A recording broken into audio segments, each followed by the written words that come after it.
አባትና ልጅ ባልና ሚስት ሆነው ጠፉ። ይህ ታሪክ የሚጀምረው በዚህ ሰውዬ ነው። ስሙ አልበርት ይባላል። እድሜው ደግሞ 42 ነው። የሚኖረው ደግሞ ካናዳ ውስጥ ነው። ስራው ማጭበርበር ነው። ማለትም ፒራሚድ ስኪም፣ ከታች የሆነ ኢንቨስትመንት ብር እያለ ይቀበላል። ከአንደኛው ከተቀበለ በኋላ ደግሞ ለአንደኛው ይሰጣል። አንደኛውን ደግሞ የሆነ ብር ተቀብሎ ተተርፏላችሁ ብሎ በቃ ገብቷቸዋል ሌላቸው የፈለጉ ከአንዱ እየተቀበለ አንዱ ማድረግ። ሰዎች ደግሞ በቀላሉ ያምኑታል። ምክንያቱም የሚገራርም ውድ የሆኑ መኪኖች አሉት። በዛ ላይ ለቫኬሽን ብሎ ውድ ሀገራቶች ይሄዳል እና በቀላሉ ነው የሚያምታታው። የሆነ ሰዓት ግን በ1987 ትልቅ ኪሳራ ይፈጠራል። እንደ ሀገር ነው እሱ። ስቶክ ማርኬቱ ድብልቅልቁ ይወጣል። ስቶክ ማርኬት ማለት ዋና የካፒታል ገበያ ማለት ነው። በዚህ ምክንያት አልበርት ብር የተቀበላቸው ሰዎች አብዛኞቹ ከስረዋል። እናም አልበርት ጋር ብር አላቸው። አልበርትን ብራችንን አምጣ ማለት ይጀምራሉ። አልበርት ግን በዚህ ሰዓት ግራ ገባው። ምክንያቱም ከአንዱ እያደረገ ነበር የሚከፍለው። ሁሉም አንዴ መጡበት። ኬታ መጥቶ ይክፈል። አብዛኛውን ብር የሚያደርገው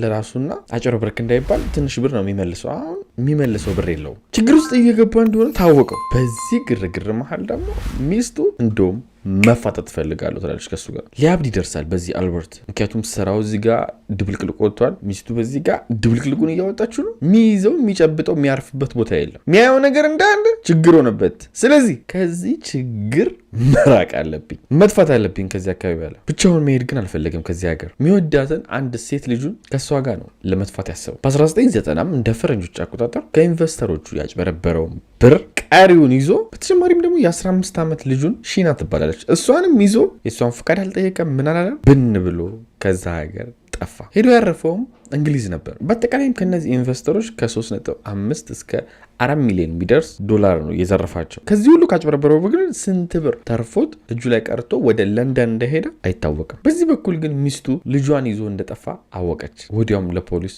ሪፖርት አደረገች። ፖሊሶች ወዲያው ፍለጋ ጀመሩ። እንደ ካናዳ ብቻ ሳይሆን ዓለም አቀፋዊ ተፈላጊ እንዲሆን ኢንተርፖል ውስጥ ራሱ ገባ። ኢንተርፖል ማለት ዓለም አቀፋዊ ተፈላጊ ሰዎች ሲሆኑ እዛ ሊስት ውስጥ ነው የምትገቡት ኢንተርፖል ውስጥ። ስለዚህ የትም ሀገር ከሆናችሁ ትያዛላችሁ። በዚህ በኩል አልበርት እና ልጁ እንግሊዝ ለንደን ውስጥ ትንሽ እንቅስቃሴ ካደረጉ በኋላ ብዙ ደስ አላላቸውም። ለንደን በጣም አክቲቭ የሆነች ከተማ ነች። ለመደበቅ አትመችም። ወደ ፍራንስ ሄዱ፣ ትንሽ እዛ ተቀመጡ። ከዛ ደግሞ ትንሽ ቆይቶ ወደ እንግሊዝ ተመለሰ። ትንሽ ከተማ ላይ ለመኖር ቤትም አገኙ። እዚህ ቤት ውስጥ መኖር ጀመሩ። ከማህበረሰቡ ጋር ለመመሳሰል ጥረት ማድረግ ጀመሩ። አባትና ልጅ ማለት ነው። ሰዎችም መጥተው ደግሞ ምንክ ናት ሲሉት ልጄ ናት አይደለም ሚስቴ ነች ነው የሚለው። ይህን ያደረገበት ምክንያት ደግሞ ልጄ ነች ካለ የምር የሱ ልጅ መሆኗ አለመሆኗን ማረጋገጫ ያስፈልገዋል። ለማረጋገጥ ደግሞ የሱን ስም ይጣራል፣ የሷ ስም ይጣራል፣ ብዙ ነገራቸው ቼክ ይደረጋል። ባልና ሚስት ከሆኑ ግን ብዙ የሚናክል አይኬድም ለማጣራት ማለት ነው። ምክንያቱም የሆነ ሰው ከሆነ ሴት ጋር ሲታይ አግቷት ሊሆን ይችላል፣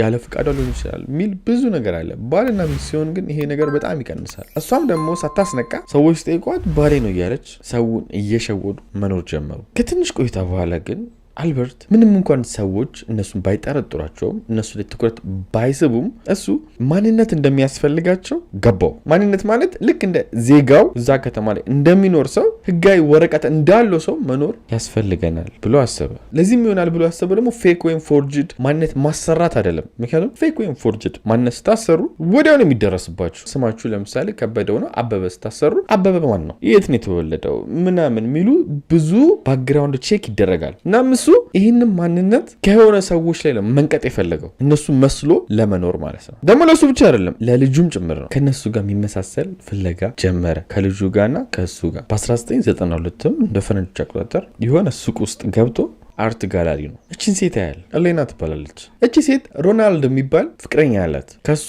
በ20 ዓመት የሚበልጥ እና ብዙ ሰው ደግሞ ያውቃቸዋል እዛ አካባቢ። የእድሜ ጋፓቸው ደግሞ እሱና ልጁም ትልቅ እድሜ ጋፕ ነው ያላቸው። እዚህ ጋርም ደግሞ ያገኛቸው ሰዎች የእድሜ ጋፓቸው ትልቅ ሆኖ ነው ሪሌሽንሽፕ ውስጥ ያሉት። ስለዚህ እነዚህ ሰዎች ይሆናሉ ብሎ አሰበ። እቺ ኤሌናም ከሱ ጋር መቀራረብ ጀመረች፣ ማውራት ጀመሩ። እኔና ፍቅረኛዬ ካናዳ ብንሄድ ይህን ነገር ጥለን ደስ ይለናል ትለዋለች። አልበርት ቆርጦ ተነሳ።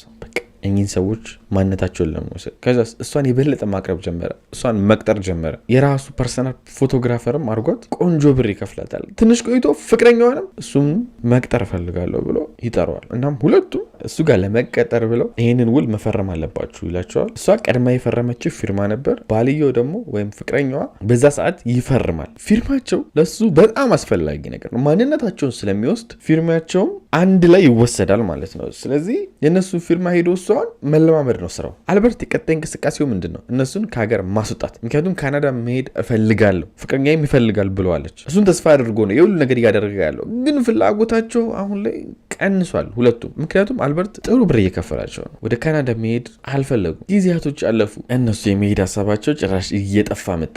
አልበርትስ ጨነቀው። ከዛ ለምን እንደውም እንደሚያስብ ሰው ሆኜ ስጦታ አልሰጣቸውም ይህና የሆነ ሰዓት የክሪስማስ ጊፍት በሚሰጥበት ሰዓት ህልማችሁ እንደሆነ አውቃለሁ የፕሌን ትኬት ቆርጬላቸዋለሁ ብሎ ለሮናልድና ለኤሌን የፕሌን ትኬት ይሰጣቸዋል። እነሱም እሺ ብለው እቃቸውን ይዘው ወደ ካናዳ ተነስተው ይሄዳሉ። በመጨረሻ አልበርት የሚፈልገው ነገር አገኘ። የሁለቱንም ማንነት ሰረቀ። ስሙን ራሱን ከአልበርት ወደ ሮናልድ ቀየረ። ልጅ ደግሞ ኤሌኒ ተብላ መጠራት ጀመረች። በዚህ ሁኔታ 6 ወር ቆዩ። እንደሚፈልጉትን ዘና ብለው መኖር ጀምረዋል። የማንነት ጥያቄ አያሳስባቸውም። የጠረጠራቸውም ሰው የለም። ግን ድንገት ኤሌኒ ወደ ሀገሯ ትመለሳለች፣ ከካናዳ ማለት ነው። ምክንያቱም ካናዳ እንዳሰበችው አልሆነላትም።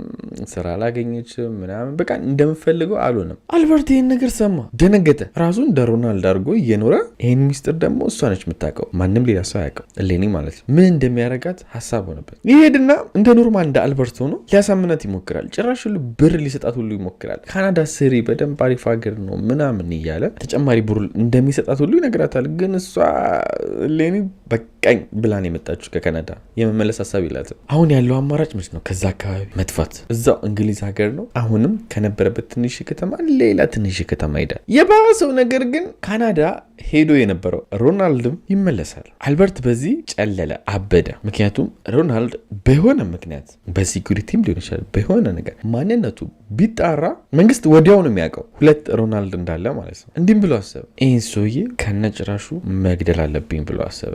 አልበርት እንገናኝ ብሎም ይደውልለታል ለትክክለኛው ሮናልድ። ሮናልድም ያው በፊት አለቃው ስለነበረ ችግር የለውም ይለዋል። የት እንገናኝ ሲለው የሆነ ጀልባ አለ፣ እዛ እኔ እናንተ የምናወራው ለብቻችን መሆን ያለብን ቦታ ነው፣ አብረን ሄዳለሁ። ተስማማ። ሮናልድ ሄደ። ብቻቸውን ከሆኑ በኋላ ግን ጀልባው ላይ እያወሩ በመሃል አልበርት መጣው ብሎ ሄድልና ሮናልድ ከኋላው በራሱ በጀልባው መልእክ ወይም ደግሞ አንከር ነው የሚባለው በሱ ጭንቅላቱን መታው። ሮናልድም ወዲያው ዝርር አለ። ድጋሚ በዚህ መልእክ አልበርት ሮናልድን ደገመው። መልእክ ያው አማርኛው ብዙም ሰምታችሁ ሊሆን ይችላል።